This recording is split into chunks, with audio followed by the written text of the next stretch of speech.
কেন জঙ্গি ঘাঁটিতে হামলা করবে কেন? পাকিস্তান করেছে, তার প্রমাণটা কোথায় পেয়েছেন? এমন ধরনের মানসিকতার মানুষরা ভারত থেকে ভারতের খেয়ে ভারতের পরে ভারতের বিরোধিতা করছে। এমন ধরনের মানুষদের কি ভারতে রাখা উচিত না উচিত নয়? আপনাদের কি মনে হয়? আমরা অন্যায়ের পক্ষে, আমরা অত্যাচারের পক্ষে। আমি জানি আপনি অন্যায়ের পক্ষে, আমি জানি আপনি অত্যাচারের পক্ষে। শুধুমাত্র আমি নয়, আমরা সবাই জানি দুধ ভাত খাইয়ে ভারতবর্ষের মাটিতে এতদিন ধরে কালচাপ পুষেছিলাম।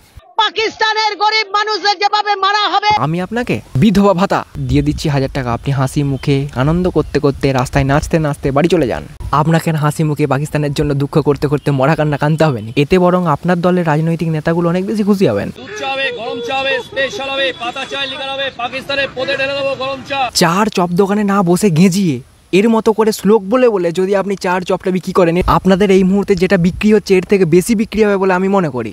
জঙ্গি ঘাঁটিতে হামলা করবে কেন? আরে ওটা ঘামলা নয়, হামলা। যদি কারো পেছনে বৃষ্টির প্রবলেম থাকে তাহলে সেই যন্ত্রণার হাত থেকে আপনি মুক্তি পাবেন।